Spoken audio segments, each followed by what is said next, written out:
휴일 송원재 TV 시작합니다. 이준석이 결국 돌아올 수 없는 강, 가미까제 특공대 뭐 이런 이야기 표현들도 쓰죠. 완전히 부서지는 길을 택하고 있습니다. 완전히 파멸되는, 정치적으로나 법적으로 완전히 파멸되는 길로 가고 있습니다. 정치권에서 그러니까 뭐 전 국민의 많은 요구사항들이 집결되는 것이 여의도 정치권이고 갈등이 일어날 수밖에 없고 그게 조정되는 과정이죠. 많은 싸움, 전쟁 일어나게 되지만 이렇게 굉장히 무식할 정도로 이게 정말 막장이다 뭐 이런 이야기까지 나오는데 이런 경우는 참 보기 힘듭니다. 그러니까 당이 깨지는 경우가 있어도 지키는 선은 있습니다. 왜냐하면 이게 정말 뭐 하루 한 치 앞을 내다보기 힘든 게 정치권이지 않습니까? 그게 한 치 앞을 내다보기 힘든 것은 그만큼 다양한 많은 요구사항, 주장들이 충돌을 하기 때문에 급변할 수 있다. 그런데 이렇게 완전히 막가는 경우 끝을 보자 라는 식의 이런 것은 정치권에서 거의 보기 힘든데 이준석이 그 길을 택하고 있다. 정치력, 정치적 판단력 굉장히 서툴고 유치한 수준이다라고 하는 점입니다.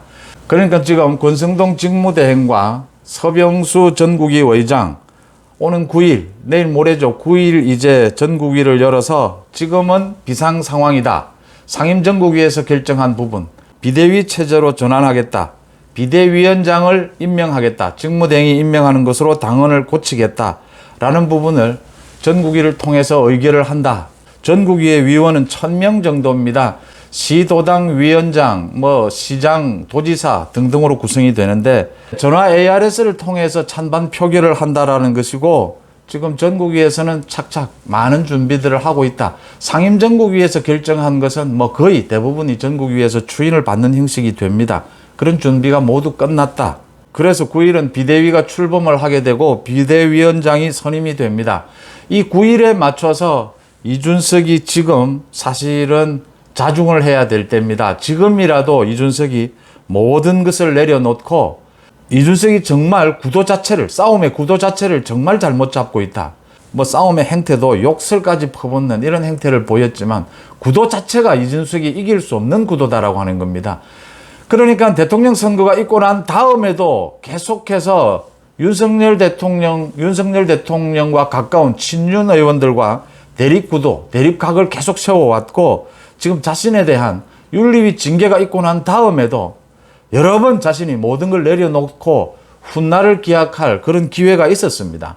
그런데도 이준석이 계속해서 완전히 죽는 길을 택하고 있다고 하는 겁니다. 지금도 자신을 둘러싼 몇몇 청년 당원들을 좀 모아가지고 내일 대토론회를 연다.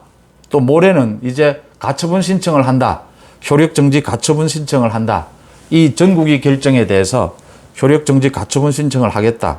뭐 언론에서는 전면전이다 이렇게 이야기를 하는데 이준석이 믿는 것은 자기 주변의 그 뭐 청년 당원들 이런 측근들 몇몇이고 그 다음 언론입니다. 언론.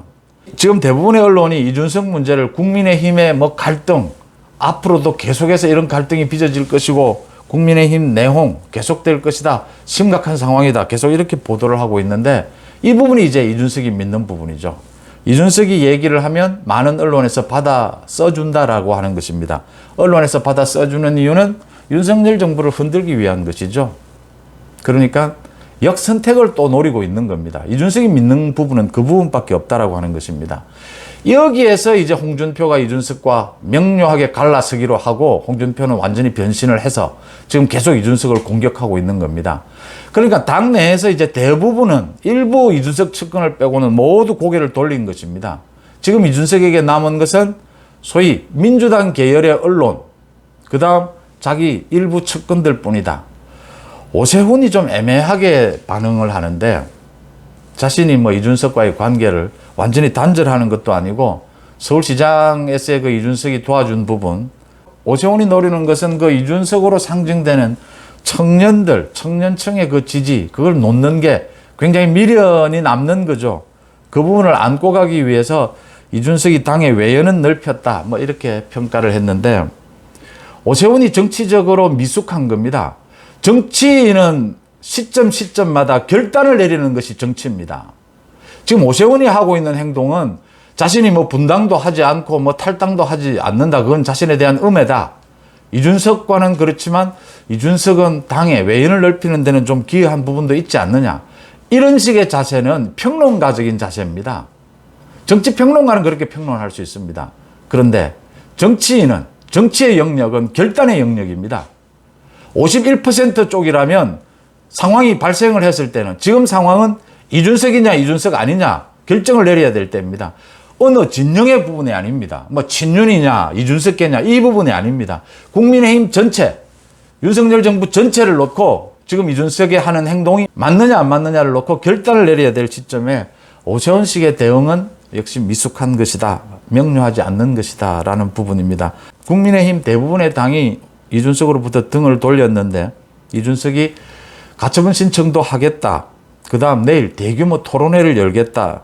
언론을 믿고 있는 거죠. 일부 언론을. 이런 식의 태도를 보이는 것은 역시 까미까제 특공대 이야기를 하는 것이죠. 이제 자폭을 하겠다라고 하는 것입니다.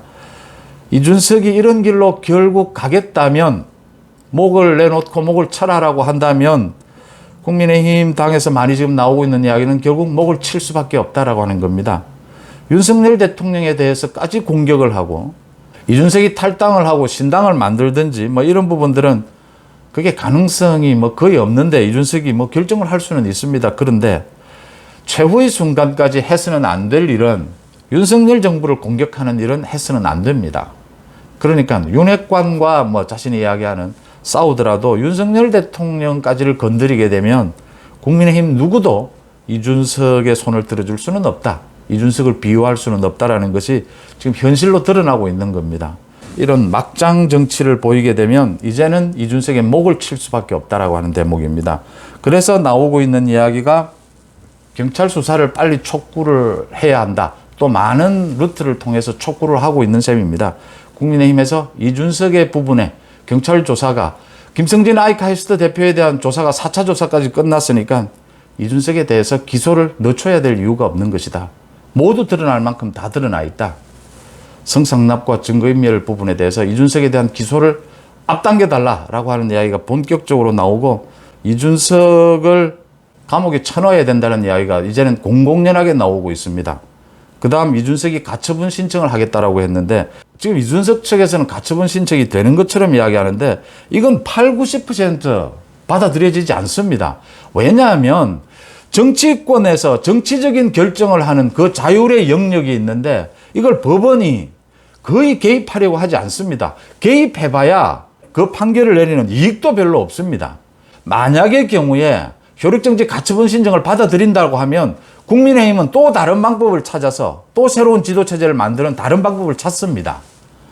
그 다음 전국위라고 하는 국민의힘에 그러니까 모든 것을 결정하는 국회 같은 것이죠. 전국위에서 당원도 바꾸고 비상사태다라고 하는 결정도 내리고 비대위 체제로 간다. 비상위원장 선임까지를 하는데 그러니까 그동안의 절차상 최고위 사퇴를 한다. 뭐 여러 가지 절차상에 약간 논란이 있을 수 있습니다. 그런 모든 부분들을 전국위를 통해서 깔끔하게 해결해 버리는 겁니다. 여기에 법원이 무엇 때문에 개입을 합니까? 개입을 해서 구제를 해줘야 될 것은 이준석을 구제해 주는 것인데 이준석은 지금 징계돼서 구제해도 당장 구제 효과는 나타나지도 않고 그러니까 이준석이 당대표로 돌아올 수 있는 가능성을 남겨둔다라는 것으로 지금 결정될 수밖에 없습니다.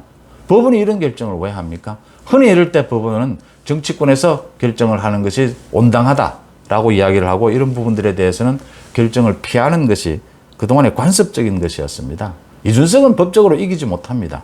그 다음 두 번째, 이준석은 정치적으로 완전한 파멸의 길로 가는 것입니다. 결정적으로 윤석열 대통령을 공격하는 이준석을 용서할 사람은 제가 보기에는 국민의힘에도 거의 없고 윤석열 정부도 그냥 두고 갈 수는 없습니다. 지금은 윤석열 정부 초반입니다. 이준석에 대해서 얼마만큼 단호한 결정을 내리게 될 건지 한번 지켜볼 대목인데 이준석은 굉장히 위험하다. 그러니까 정치적으로도 완전히 파멸의 길로 가고 있고 한 자연인으로서도 구속을 피하기 힘들 것이다라고 보이는 대목입니다. 이준석이 왜 이런 길을 가느냐는 역시 어리석다라고 밖에는 볼 해석할 수 있는 방법이 없습니다. 계속 이런 구도로 몰고 왔습니다. 이준석은 두 가지였습니다. 정치는 구도 싸움입니다. 선거도 구도 싸움입니다. 좋은 구도를 잡게 되면 자기가 좀 정치적으로 미숙하고 정치적 메시지 능력이 떨어져도 이길 수 있는 가능성이 높습니다. 근데 이준석은 정치적 행태, 메시지 능력도 굉장히 떨어지고 험악한 데다가 이 정치적인 구도를 짜는데도 굉장히 서툴렀다라고 하는 겁니다. 윤석열 대통령과 친윤 의원들 공격해서 이준석이 무슨 이득이 있었느냐라고 하는 겁니다. 특히 윤리위 징계가 있고 난 다음에도 그런 행태를 보였다라고 하는 것은 어리석기 짝이 없다라고 하는 것이고, 이준석은 이제 자신의 목을 쳐주면 그러면 이제 국민의당을 탈당해서 다른 길을 모색해 보겠다라고 하는 것인데, 그 다른 길이 있겠느냐? 감옥에 가는 길밖에 없지 않느냐라는 게 지금 국민의힘에서 많이 나오고 있는 이야기들입니다. 이준석이 갈 때까지 갔다라고 보이는데, 지금이라도 만약 이준석이, 정치는 급변하는 것입니다. 많은 경험에서 그것들을 보여주죠. 이준석이 모든 것을 내려놓고 지금이라도 9일 전, 그러니까 아직 시간이 있습니다. 모든 것을 내려놓고 정말 사죄를 드리고 당대표직을 내려놓고 자신에게 씌워져 있는 이 법적 혐의, 성상납, 이 부분에 대한 혐의를 벗는 데 노력한 다음 다시 성숙된 모습으로 돌아오겠다라고 한다면, 그래도 다시 정치적인 어떤 기회, 뭐 정말 희박하지만 정치적인 기회를 엿볼 수 있지만, 내일 뭐 무슨 대토론회를 연다, 법적으로 가처분 신청을 낸다, 이런 식으로 가게 되면 언론은, 상당히 많은 언론을 그걸 대스특필해 줄 겁니다. 국민의힘이 분열되기를 바라고 윤석열 정부를 흔들기를 바라는 많은 언론에서는 이걸 굉장히 크게 볼 것입니다. 그런데 전반적으로 합리적으로 볼 때는 이준석이 몇몇 측근들과 소동을 일으키고 있다. 죽는 길을 찾아가고 있는 소동을 부리고 있다. 그렇다면 당의 중심에서 또 윤석열 정부에서 단호하게 이준석의 목을 칠 수밖에는 없다. 이준석의 목을 친다는 것은 정치적으로도 끝장을 내고 법적으로도 이준석을 구속시키는 수밖에는 방법이 없다라는 얘기들이 설득력을 얻는 대목입니다. 송은재 TV 마칩니다. 고맙습니다.